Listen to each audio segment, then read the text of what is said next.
तो आज बात करते हैं HNO3 के बारे में, यानी कि nitric acid. Nitric acid,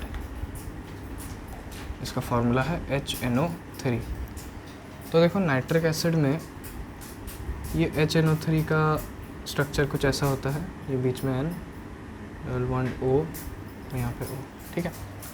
nitrogen की 5 वैलेंसी होती है और इसका जो वेट है वो होता है 63 RMM 63 है, रिलेटिव मॉलिक्यूलर मास। तो चलो अब इस नाइट्रिक एसिड का ऑकरेंस के बारे में बात कर लेते हैं कि ये कहाँ पाया जाएगा। CCUR ऑकरेंस, ठीक है। तो देखो ऑकरेंस में पहला फ्री स्टेट, ये फ्री स्टेट में कहाँ मिलता है? तो नाइट्रिक ऑक्साइड फ्री स्टेट में, यानी कि नाइट्रिक एसिड फ्री स्टेट में मिलता है रेन वाटर में, और ये रेन वाटर में मिलता तो है बट ट्रेसेस में मिलता है, इन ट्रेसेस, ठीक है। और ये हमेशा रेन वाटर में नहीं रहता, ये रेन वाटर में तभी आता है जब लाइटनिंग होता है। लाइटनिंग अभी बताएंगे क्या क्या होता है। लाइटनिंग के समय ये रेन वाटर में पाया जाता है। अब दूसरा देखो कॉम्बाइंड स्टेट, ये कॉम्बाइंड स्टेट में कहाँ कहाँ मिलता है? तो कॉम्बाइंड स्टेट के बारे में बात किया जाए, अब यहाँ पे जो नाइट्रिक एसिड है वो खुद कॉम्बाइंड स्टेट में तो नहीं हो सकता, क्योंकि नाइट्रिक एसिड इज़ ऑलरेडी एक एसिड है, उसका सॉल्ट मिलता है, सॉल्ट। अब देखो नाइट्रिक एसिड में क्या है? नाइट्रेट। तो नाइट्रेट आयन का कुछ कुछ कंपाउंड्स मिलेगा, सॉल्ट मिलेगा, जैसे कि नाम कैल्शियम नाइट्रेट मिलेगा, सोडियम नाइट्रेट मिलेगा, पोटेशियम नाइट्रेट मिलेगा, ठीक है। सोडियम नाइट्रेट, पोटेशियम नाइट्रेट, इसको बोला जाता है नाइट्रे, और इसको चाइल सॉल्ट पीट्रे, ठीक है। नाइट्रे चाइल सॉल्ट पीट्रे। तो ये है HNO3 का ऑकरेंस, कि ये कहाँ कहाँ पाया जाता है। अब चलो नेक्स्ट में आते हैं, formation of nitric acid in atmosphere, यानी कि ड्यूरिंग रेन, ठीक है। फॉर्मेशन ऑफ नाइट्रिक एसिड यानी कि HNO3 इन एटमॉस्फेयर, ये एटमॉस्फेयर में नाइट्रिक एसिड कैसे बनता है? तो देखो सबसे पहले बादल आते हैं, काले बादल आते हैं। काले बादलों से क्या होता है? काले बादलों से बिजली चमकती है। अब ये जो बिजली चमकती है ना, उसी के कारण फॉर्मेशन होता है नाइट्रिक एसिड का। अब देखो एटमॉस्फेयर में पहले से ही नाइट्रोजन है, पहले से ही ऑक्सीजन है, ये दोनों चीज़ रहते हैं। अब देखो यही दोनों चीज़ को यदि लाइटनिंग मिल जाए, यानी कि लाइटनिंग से हुआ हुआ हीट, जो कि कुछ बहुत ज़्यादा होता है, बहुत ज़्यादा, 3000 डिग्री सेंटीग्रेड, सन से भी ज़्यादा हीट रहता है लाइटनिंग में, ठीक है। तो यदि इतना का इन लोगों को टेम्परेचर मिल जाए तो ये लोग बन जाएगा नाइट्रिक ऑक्साइड, और यही नाइट्रिक ऑक्साइड तो बन जाता है नेक्स्ट कंपाउंड, जो कि हम लोग को नाइट्रिक एसिड बनाने में काम आएगा। अभी देखो ये वाला रिएक्शन हुआ, लाइटनिंग डिस्चार्ज हुआ, नाइट्रोजन ऑक्सीजन नाइट्रिक एसिड बना दिया, नाइट्रिक ऑक्साइड बना दिया। अब ये नाइट्रिक ऑक्साइड का ऑक्सीडेशन हो जाता है। अब देखो ऑक्सीजन तो पहले से ही रहता है एटमॉस्फेयर में, तो वो एटमॉस्फेयर वाला ऑक्सीजन से मिलके ऑक्सीडाइज हो जाता है और बन जाता है नाइट्रोजन डाइऑक्साइड। अब एक बार जब नाइट्रोजन डाइऑक्साइड बन गया, तब ये नाइट्रोजन डाइऑक्साइड, अब देखो ये जो नाइट्रोजन डाइऑक्साइड है वो हवा में है, और जो एटमॉस्फेयर है अपना, जहाँ बारिश होने वाला है, वहाँ पहले से ही एटमॉस्फेरिक मॉइस्चर होगा, थोड़ा बहुत रेन वाटर भी होगा, उन बादलों में नमी होगी, उन बादलों के नमी से ये जो नाइट्रोजन डाइऑक्साइड है ये मिल जाएगा, घुल जाएगा। साथ ही साथ ऑक्सीजन तो पहले से ही रहेगा ही एटमॉस्फेयर में, और ये तीनों कंपाउंड मिलके बना देंगे नाइट्रिक एसिड HNO3। अब यही HNO3 एज रेन इन ट्रेसेस हमारे धरती पे गिर जाता है। अब देखो ये हो गए बादल, ठीक है, ये हो गया लाइटनिंग डिस्चार्ज, लाइटनिंग डिस्चार्ज हो गया। यहाँ पे हम लोग का क्या बन गया, नाइट्रिक ऑक्साइड।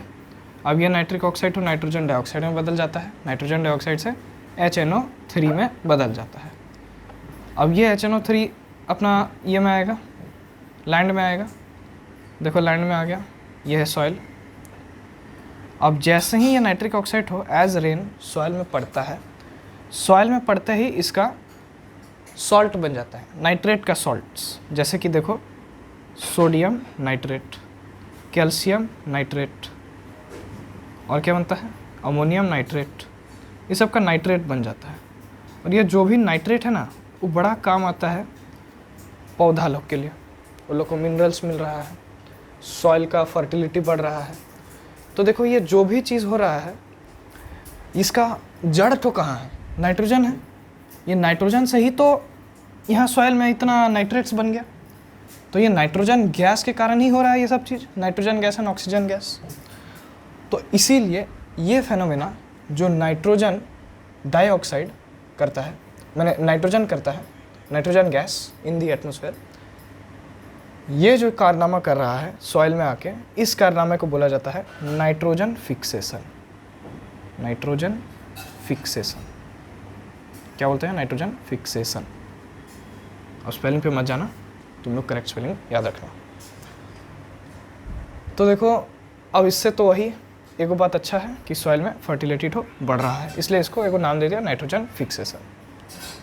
तो इतना बात होता है फॉर्मेशन ऑफ नाइट्रिक एसिड का इन एटमॉस्फेयर, और एटमॉस्फेयर से जो ज़मीन में गिर गया उसके बाद उसका क्या होता है, वो सब चीज़ मैंने आपको बताया अभी।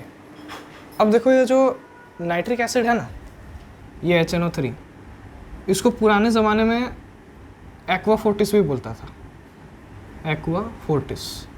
भले एक्वा फोर्टिस में ओनली नाइट्रिक एसिड नहीं होता, HCl भी होता है, लेकिन पुराने ज़माने में लोगों को उतना कुछ पता नहीं था, सोचते थे नाइट्रिक एसिड होगा इसमें, बहुत स्ट्रॉन्ग है, तो एक्वा फोर्टिस से बोल दिया।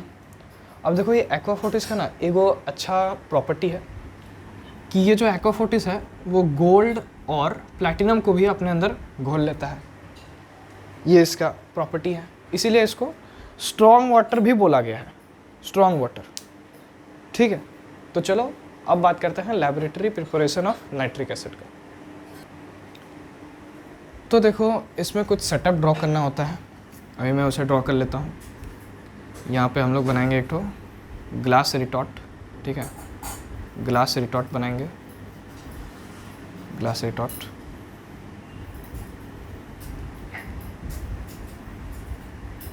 यहाँ पे और एक तो राउंड बॉटम फ्लास्क ले लेते हैं, ठीक है, इधर एक तो बर्तन ड्रॉ कर लेते हैं, यहाँ से नल बना देते हैं पानी गिराने के लिए।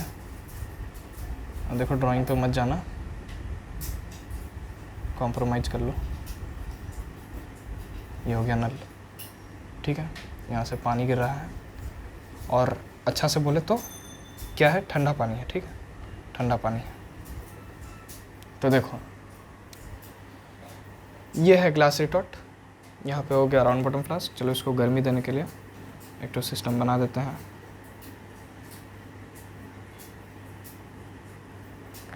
ठीक है, ये हो गए सारे इक्विपमेंट्स, ये सारे काम आएंगे हमारे नाइट्रिक एसिड का प्रिपरेशन के लिए। तो देखो इसको प्रिपेयर करने के लिए ना दो चीज़ें हैं, दोनों में से कोई भी एक को यूज कर सकते हैं, हम दोनों बताते हैं। देखो एक है ये सोडियम नाइट्रेट, दूसरा है पोटेशियम नाइट्रेट। सॉरी हम उल्टा बोल दिए, ये वाला इधर होगा, वो वाला इधर होगा, ठीक है। अब देखो हम लोगों ने पढ़ा था कि HCl को हम लोग कैसे प्रिपेयर करते हैं, उसमें हम लोग क्या लेते थे, सोडियम क्लोराइड लेते थे और कॉन्सेंट्रेटेड H2SO4 लेते थे। उससे फिर हम लोग क्या करते थे, लेस देन 200 डिग्री सेंटीग्रेड में रिएक्शन कराते थे और हम लोग का बन जाता था आइटम। तो सेम चीज़ इसमें भी करना है, बस हम लोग क्या ले रहे हैं, नाइट्रेट ले रहे हैं, सोडियम नाइट्रेट, पोटेशियम नाइट्रेट। अब इसी में क्या कर दो, क्या कर दो, H2SO4 ले लो, सल्फ्यूरिक एसिड H2SO4, H2SO4, इसको लेंगे कैसे, कॉन्सेंट्रेटेड में, कौन H2SO4, याद करो वो चीज़, HCl का प्रिपरेशन, ठीक है। तो इसके बाद बन जाएगा ये सोडियम पोटेशियम बाइसल्फेट HSO4 और नाइट्रिक एसिड, और यहाँ पे भी बन जाएगा सोडियम HSO4 नाइट्रिक एसिड, ठीक है। बढ़िया है, बहुत बढ़िया है, नाइट्रिक एसिड हम लोग को मिल गया। और देखो एक बात यहाँ पे याद रखना कि नाइट्रिक एसिड बन जाने के बाद यहाँ पे हम लोग को 200 डिग्री सेंटीग्रेड लिखना है, लेस देन 200 डिग्री सेंटीग्रेड, तभी जाके इसका पार्शियल डिसोसिएशन होगा, इसीलिए हम लोग को less than 200 degree centigrade temperature चाहिए। तो देखो हम लाएंगे यहाँ पे सोडियम नाइट्रेट लाएंगे, उसके बाद फिर ये कॉन्क H2SO4 लाएंगे, यहाँ भर्ती कर देंगे, ठीक है। अपना सोल्यूशन आ गया, इधर अपना मस्त रिएक्शन होगा। यहाँ पे इसको गिलास का एगो एपरेटस से बंद कर देते हैं, ये तो गिलास का है, ठीक है। इसके ऊपर एगो वेट, हैवी वेट लग दिया, ठीक है, जैसा भी है। अब देखो ये वाला रिएक्शन यहाँ चलेगा, ये दोनों रिएक्ट करेंगे, यहाँ से वेपर्स ऑफ HNO3 निकलेगा, साथ ही साथ वो भी निकलेगा, ये वाला चीज़ यहीं पे रह जाएगा, वो तो गैस बन के नहीं निकलेगा। HNO3 का वेपर्स यहाँ से निकलेगा गैसियस फॉर्म में, ठीक है। अब ये HNO3 यहाँ से जाएगा इधर ये वाले फ्लास्क के अंदर। अब देखो ये वाला जो फ्लास्क है, यहाँ पे हम नल से ठंडा पानी नीचे गिरा रहे हैं, ये क्या है, कोल्ड वाटर। कोल्ड वाटर हम ई फ्लास्क में दे रहे हैं। अब जैसे ही यहाँ पे कोल्ड वाटर तो आएगा, ये जो वेपर फॉर्म है, वेपर फॉर्म है HNO3, लिक्विड फॉर्म में बदल जाएगा, और लिक्विड फॉर्म में हमको HNO3 मिल जाएगा। अब देखो यहाँ पे एक किस्सा होता है, ये जो HNO3 है ना, ये तो येलो कलर का रहता है, येलो कलर HNO3 मिलेगा हमको, स्लाइटली येलो कलर का रहेगा। अब पूछोगे कि हम लोग तो नाइट्रिक एसिड कलरलेस देखे हैं, येलो तो कभी देखे नहीं है, येलो का है। तो येलो इसलिए है कि यहाँ पे जो नाइट्रिक एसिड है, ये नाइट्रिक एसिड का थर्मल डिसोसिएशन के कारण नाइट्रोजन डाइऑक्साइड आ जा रहा है, और वो नाइट्रोजन डाइऑक्साइड का क्या कलर होता है, रेडिश ब्राउन। अब वो रेडिश ब्राउन कलर तो इस नाइट्रिक एसिड के साथ मिलके थोड़ा येलोइश टिंज दे देता है। तो देखो इसका डिकम्पोजिशन कुछ इस तरह का है, नाइट्रिक एसिड का डिकम्पोजिशन, थोड़ा सा भी इसको हीट मिल जाता है ना, हल्का सा डिसोसिएट हो जाता है, तो बना देता है नाइट्रोजन डाइऑक्साइड, और उसके बाद ऑक्सीजन और वाटर वेपर। तो यही जो नाइट्रोजन डाइऑक्साइड है, ये इसके साथ मिल करके येलोइश कलर का दिखाता है। तो अब देखो ये तो थोड़ा बहुत इम्प्योरिटी हो गया, हम लोग का तो प्योर नहीं मिल रहा है। तो यहाँ पे तो हम लोग को प्योर ये नहीं मिल रहा है नाइट्रिक एसिड। तो अब बात आती है कि अभी नाइट्रोजन डाइऑक्साइड को हटाएंगे कैसे। तो हटाने का देखो दो गो तरीका है, वो दोनों तरीका हम तुमको बताने वाला है। How to remove this nitrogen dioxide, how to remove, ये लिख लो yellow colour, how to remove yellow colour, समझ रहे हो, ठीक है। तो देखो दो मेथड है। पहला मेथड, गिव ड्राई एयर, तो गिव ड्राई एयर और गिव कार्बन डाइऑक्साइड, ये दोनों को जैसे तुम दे देते हो तो ये जो नाइट्रोजन डाइऑक्साइड है, वो नाइट्रोजन डाइऑक्साइड ड्राइव आउट हो जाएगा, drive out, nitrogen dioxide drives out, गाड़ी चलाता हुआ बाहर निकल जाएगा, ठीक है। ये दोनों नाइट्रोजन डाइऑक्साइड को पुश करेंगे, और पुश करने के बाद मैंने जैसे ही यहाँ पे दोगे dry air and carbon dioxide, ये नाइट्रोजन डाइऑक्साइड को कंप्रेस करेंगे एक तरह से, और इसको फर्दर घोल देंगे in this HNO3 liquid, and धीरे धीरे करके ये येलोइश कलर तो फेड होते जाएगा, और ये जो नाइट्रोजन डाइऑक्साइड है ये वापस से HNO3 में बदल जाएगा। ये सब चीज़ में टूटा था, अब यही वाला चीज़ ठो से ये नाइट्रिक एसिड में वापस बदल जाता है। अब ये गलती मत समझ लेना, ये गलती मत कर लेना, ये वाला रिएक्शन जो है ये रिवर्सेबल नहीं है, ठीक है। यहाँ से यहाँ जाता है, यहाँ से यहाँ आता है, बट ये रिएक्शन तो रिवर्सेबल नहीं है। ये वाला कंपाउंड ये कंपाउंड बनाते हैं वो है, ठीक है, चीज़ है, लेकिन ये वाला डिकम्पोजिशन रिएक्शन है और वो वाला कॉम्बिनेशन रिएक्शन है। तो कंफ्यूज मत करना, रिवर्सेबल यहाँ पे ये वाला साइन मत बना देना, ठीक है। तो देखो इसका वाला रिएक्शन कुछ इस तरह का हो जाएगा, nitrogen dioxide plus oxygen plus H2O HNO3, ठीक है, ऑक्सीडाइज होगा। अब देखो और एक जो मेथड है वो मेथड बताते हैं। Excess of water, excess of water, excess of water दे दो। अब ये एक्सेस ऑफ वाटर क्या करेगा, ये एक्सेस ऑफ वाटर ये नाइट्रोजन डाइऑक्साइड को अपने अंदर डिसॉल्व कर लेगा। Nitrogen dioxide gets dissolve, DSSOLVED, dissolve, gets dissolve in the water and वापस से यही वाला रिएक्शन हो जाएगा और ये वापस से HNO3 में कन्वर्ट हो जाएगा नाइट्रिक एसिड में। ठीक है, अब देखो ये जो नाइट्रोजन डाइऑक्साइड है उसी के कारण ये येलो वाला चीज़ तो आ रहा था। अब ये दोनों चीज़ जब हम लोग दे देते हैं तो ये येलो वाला चीज़ तो हट जाएगा। ठीक है, ये येलो वाला चीज़ तो रिमूव हो जाएगा। बढ़िया है, ये रिएक्शन तो मिटा देता है। तो ये बात हो गई कि हम लोग ये येलो कलर को हटाएंगे कैसे, नाइट्रिक एसिड से। अब चलो कुछ कुछ प्रिकॉशन के बारे में बात कर लेते हैं। कुछ कुछ बातें हैं इस सेटअप में, वो बातें हम कर लेते हैं, उसके बाद आप लोग को चीज़ें बताते हैं। यहाँ से हम थोड़ी जगह बना लेते हैं, ये चीज़ तो हो गया, जान गए हैं। अब देखो मेरा कुछ कुछ सवाल है यहाँ पे। हम देखो सबसे पहले बोले थे ये वाला जो ढकना दिख रहा है, ये जो ग्लास रिटॉर्ट दिख रहा है, ये सब जो भी चीज़ है ये सब कुछ ग्लास का है, मेड अप ऑफ ग्लास। तो मेरा सवाल बनता है कि यहाँ पे सब कुछ ग्लास का क्यों है? Why everything is of glass? Why glass?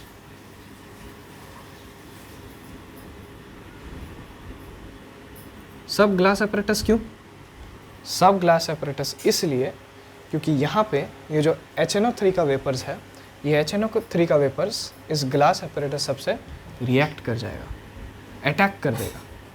ये जो HNO3 है, this nitric acid vapours will attack rubber and cork, that's why it is not used.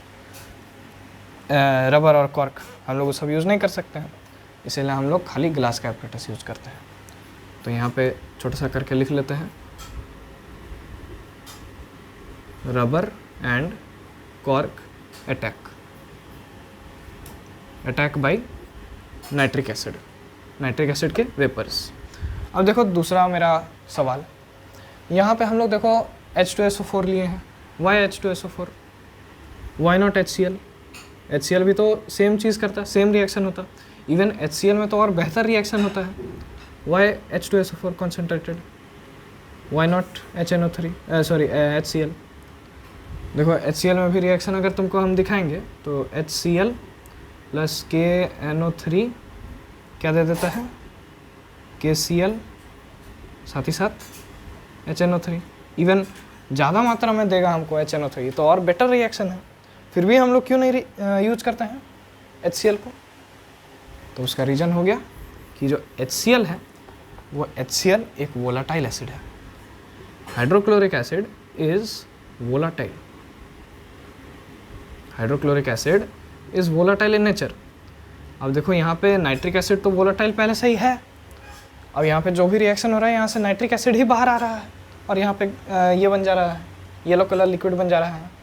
अब यदि मान लो HCl तो यूज कर देंगे, कुछ कुछ HCl हो सकता है कि ऐसे ही वोलाटाइज हो जाए नाइट्रिक एसिड के साथ, तब तो प्रॉब्लम हो गया। हमको नाइट्रिक एसिड और HCl दोनों मिल जा रहा है, हमको तो खाली नाइट्रिक एसिड चाहिए था, तो वो प्रॉब्लम थी, तो वो सॉल्व हो गई। ठीक है, H2SO4 को लेके, because H2SO4 is a non volatile acid. अब देखो मेरा और एक क्वेश्चन है, यहाँ पे ये कंडीशन भी दिया हुआ है 200 डिग्री से नीचे, तो वाई 200 डिग्री से नीचे? Why less than 200 degree centigrade? ज़्यादा में क्या कुछ और पैसा खर्च हो रहा था ना, क्या हो रहा था? तो क्यों ज़्यादा नहीं दे रहे हैं? ज़्यादा इसलिए नहीं दे रहे हैं क्योंकि ज़्यादा दे देने से क्या होगा, ये H2SO4 पूरा कम्प्लीटली डिसोसिएट हो जाएगा। This H2SO4 will completely ionize into its 2H atoms, 2 hydronium ions. तो अब वो दोनों हाइड्रोनियम आयन यदि निकल गया तो ये NaHSO4 ना बन करके NaSO4 बन जाएगा, NaSO4 बन जाएगा, सोडियम सल्फेट बन जाएगा, Na2SO4। अब ये चीज़ बन जाने से क्या प्रॉब्लम हो गया कि ये जो चीज़ है ये बहुत बहुत प्रॉब्लम है, ये ना एगो हार्ड क्रस्ट बना देता है, hard crust on the walls of the apparatus. उसके बाद फिर तुमको एपरेटस सबको धोने में बहुत कठिनाई होगा, इस चीज़ को हटाने के लिए बहुत कठिनाई होगा। इसलिए हम लोग 200 डिग्री से ज़्यादा नहीं देते हैं। और भी बहुत सारे कारण हैं। एक तो सोडियम सल्फेट का ये हो गया एक कारण, पहला कारण सोडियम सल्फेट, हार्ड क्रस्ट। दूसरा कारण फ्यूल जलेगा, फ्यूल बर्बाद, फ्यूल वेस्ट, स्पेलिंग पे मत जाना। तीसरा देखो, तीसरा में हम लोग का आ जाता है कि ये जो हम लोग का चीज़ था ना एपरेटस, ये एपरेटस अब ग्लास का है तो एपरेटस डैमेज हो जाएगा, एपरेटस डैमेज लिख लो, एपरेटस डैमेज। अब देखो चौथा पॉइंट, अभी देखो हम सबसे पहले बोले थे यहाँ पे ये येलो के लिए, येलो कलर क्यों आ रहा है? Because of the dissolution of nitrogen dioxide in this HNO3। तो अब देखो यदि तुम 200 डिग्री से ज़्यादा दे दोगे टेम्परेचर तो और ज़्यादा थर्मली डिसोसिएट होने लगेगा, more nitrogen dioxide will be dissociated, चाहे decomposed, more decomposition of nitrogen dioxide rather thermal decomposition. तो इतना ज़्यादा थर्मल डिकम्पोजिशन के बाद तो मेरा रिएक्शन है बकवास, इतना सारा येलो येलो कलर लेके हम क्या करेंगे? तो इसीलिए हम लोग लेस देन 200 डिग्री सेंटीग्रेड रखते हैं टेम्परेचर फॉर दिस रिएक्शन। ठीक है, अब देखो यहाँ पे और एक चीज़ है, ये जो गर्मी देके हम यहाँ पे निकाल रहे थे ना HNO3, इसके साथ साथ थोड़ा और ये भी आ जाता है, नाइट्रोजन डाइऑक्साइड हल्का हल्का आ जाता है। इसलिए ये जो वेपर निकल रहा है यहाँ पे, ये वेपर सबका कलर ब्राउन कलर का होता है, ब्राउन कलर, और लास्ट में आके यहाँ पे येलो कलर हो जाता है। ठीक है, अब बात कर लेते हैं manufacture of nitric acid. Manufacture, तो मैन्युफैक्चर के लिए हम लोग ओस्वाल्ड प्रोसेस का यूज करेंगे। ओस्वाल्ड प्रोसेस, ओस्वाल्ड एक महान साइंटिस्ट थे जिन्होंने ये प्रोसेस डिस्कवर किया। तो उससे हम लोग बनाएंगे नाइट्रिक एसिड। तो चलो हमको ड्राइंग बना लेने दो। ठीक है, ये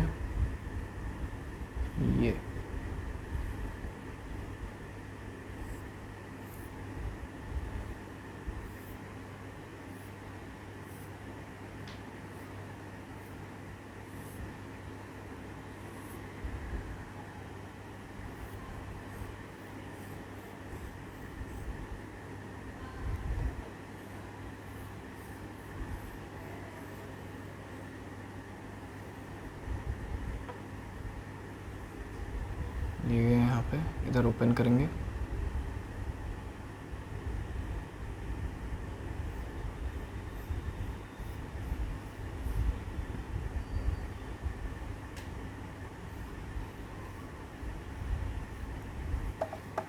यहाँ से इधर ले आते हैं इस तरफ। ठीक है, और यहाँ पे इधर रख देते हैं। यहाँ से एक तो कंटेनर,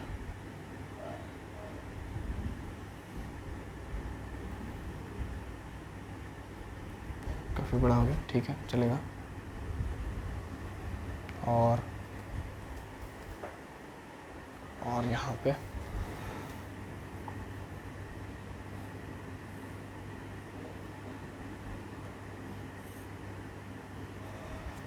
ठीक है, ये हो गया अपना प्रोसीजर। यहाँ से अब और एक चीज़ बना लेते हैं।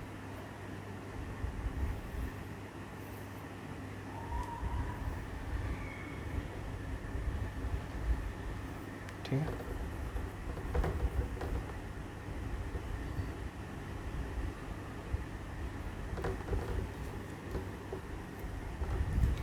यहाँ पे इसको लगा लेते हैं।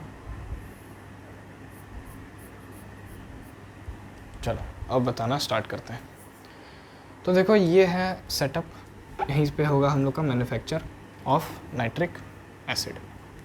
ठीक है, तो देखो ये वाला जो चेम्बर दिख रहा है, यहाँ पे टोटल 3 चेम्बर है। ठीक है, 1, 2 और ये दोनों को मिला के 1 कर लो तो 3, टोटल 3 चेम्बर है। ये कोई चेम्बर नहीं है, ये एक टावर है। ठीक है, यहाँ से झरना लगा देते हैं, रिमझिम झरना। ठीक है, और यहाँ से ये सब बना देते हैं।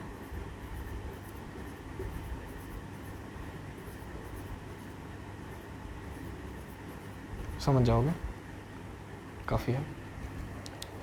तो अब देखो यहाँ से हम लोग को जो रिएक्टेंट्स है वो सब हम लोग यहाँ से भरेंगे, एक यहाँ से एक यहाँ से। यहाँ पे हम लोग लेंगे ड्राई एयर, ऐसा एयर जिसमें कार्बन डाइऑक्साइड या तो डस्ट पार्टिकल ना हो, air free from dust particle and carbon dioxide, carbon dioxide and dust particle नहीं होना चाहिए, ड्राई एयर, ठीक है। इसका हम लोग 10 वॉल्यूम लेंगे और यहाँ पे हम लोग डालेंगे अमोनिया गैस, ड्राई अमोनिया ले लो, अच्छा रहेगा, 1 वॉल्यूम का, ठीक है, ammonia gas and dry air. अब ये दोनों आएंगे गैस यहाँ पे मिलेंगे, इधर नीचे आएंगे। अब नीचे देखो ये वाला जो चीज़ है ये है प्लैटिनम, प्लैटिनम गॉज, प्लैटिनम क्या, गॉज, प्लैटिनम का गॉज है। और ये जो गॉज है प्लैटिनम का, इसको हम 800 डिग्री तक गर्म करेंगे।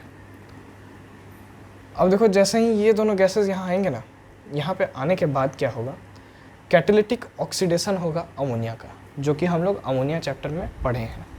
वही रिएक्शन तो यहाँ पे होने वाला है।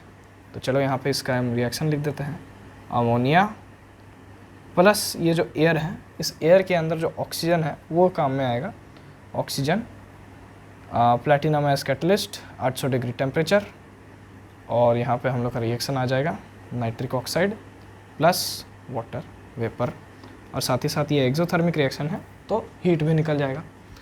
तो इसीलिए यहाँ पे हम और एक बात बोलना चाहेंगे, इनिशियल हीट का ही ज़रूरत है, क्योंकि यहाँ पे जो रिएक्शन है वो एक्सोथर्मिक है, एक्सोथर्मिक रिएक्शन के कारण ये वाला जो रिएक्शन है चलते जाएगा, वापस से गर्मी नहीं देनी होगी। तो यहाँ पे आ गए अमोनिया एंड ऑक्सीजन, वो एयर वाला ऑक्सीजन, और यहाँ पे हम लोग को क्या मिल जाएगा, nitrogen, nitric oxide and water vapour, साथ ही साथ गर्म भी होगा, ठीक है, गर्मी भी होगी, एक्सोथर्मिक रिएक्शन है ना। तो अब देखो इतना गरम गरम गैस निकल गया, हॉट हॉट गरम गरम गैस, ये गरम गरम गैस इधर आएगा, इधर आके इधर घुसेगा, ये वाला है कूलिंग चेम्बर, चाहे हीट एक्सचेंजर, कूलिंग चेम्बर। इस कूलिंग चेम्बर में क्या होता है, ये गैस सब ठंडे होते हैं, कुछ कम नहीं, ठीक है, इस गैस सब ठंडे होते हैं।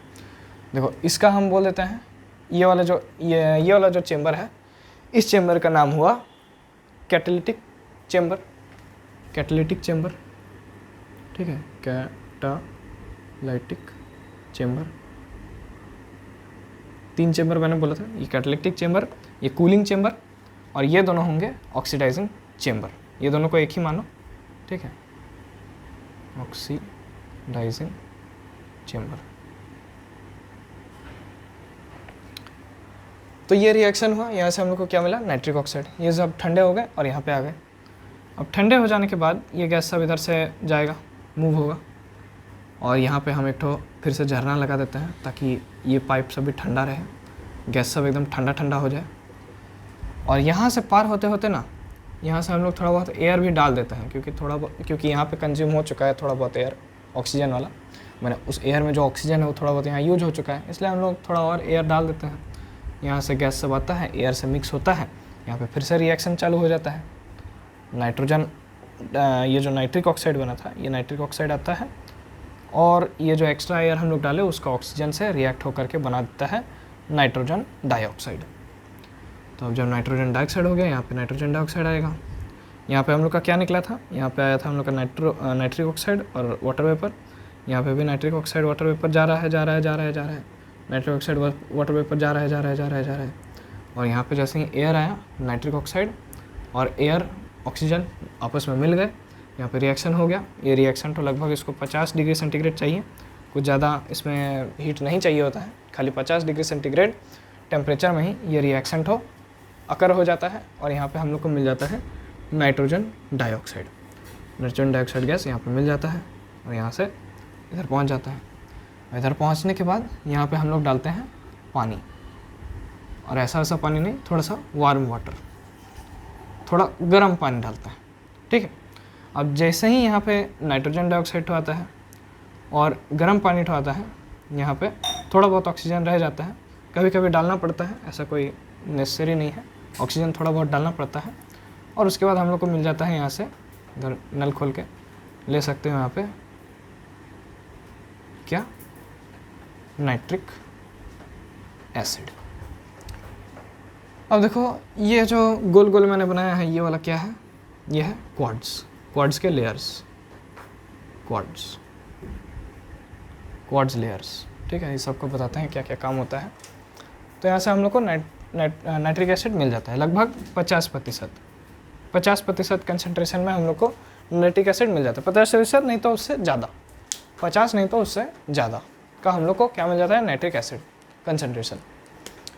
अब देखो यहाँ पे जो जो चीज़ हो रही है मैं बताता हूँ। देखो यहाँ से हम लोग का आया, रिएक्शन चला, ठीक है। यहाँ पे ये सब का ठीक है हुआ ऑक्सीडेशन, यहाँ पे ठंडा हुआ, ये हुआ, बहुत बढ़िया चल रहा है। और ये जो क्वाड्स ब्लॉक है, ये जो क्वाड के लेयर्स हैं, ये क्वाड लेयर का क्या काम है यहाँ पे पूछोगे, तो ये देखो काम ये होता है। ये जो क्वाड्स है ना, क्वाड्स, ये क्वाड्स तो एसिड रेजिस्टेंट होता है। क्या होता है, एसिड रेजिस्टेंट, इसलिए इसको यहाँ पे यूज करते हैं, क्वाड्स ब्लॉक को यूज करते हैं, क्वाड्स का लेयर्स को, एसिड रेजिस्टेंट। अब बोलोगे कि क्वाड का क्या ज़रूरत है, तो ज़रूरत इसलिए है क्योंकि यहाँ पे जो नाइट्रोजन डाइऑक्साइड गैस है, वो गैस तो पूरा चारों तरफ यहाँ भी घुसेगा, नाइट्रोजन डाइऑक्साइड यहाँ भी आएगा, कहीं लेयर में गैस है ना यार, पूरा वॉल्यूम तो लेने लगेगा।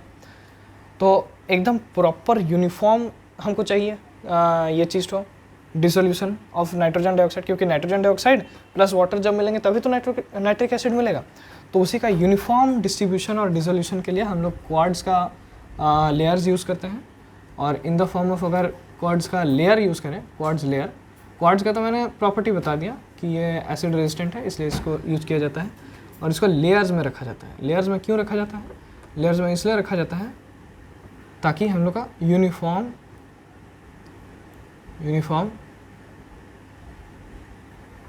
डिसोल्यूशन हो। क्या हो, डिसोल्यूशन, यूनिफॉर्म डिसोल्यूशन के लिए हम लोग ऐसा लेयर्स में रखते हैं क्वाड्स को। अब देखो मेरा और एक क्वेश्चन है, यहाँ पे देखो ये ड्राई एयर तो कुछ ज़्यादा नहीं ले रहे हैं, यहाँ पे तो 10 लीटर, यहाँ पे खाली 1 लीटर अमोनिया, बहुत ज़्यादा है। तो मेरा ये क्वेश्चन आता है, ये ज़्यादा क्यों है, why this much of 10 volume of air, 10 litre air काहे लेंगे, इतना हवा काहे लेंगे। तो इतना हवा इसीलिए ज़रूरी है क्योंकि यहाँ पे मेन हमको हवा से मतलब नहीं है, यहाँ पे मेन मतलब है हमको हवा के अंदर का ऑक्सीजन, से मतलब है हमको।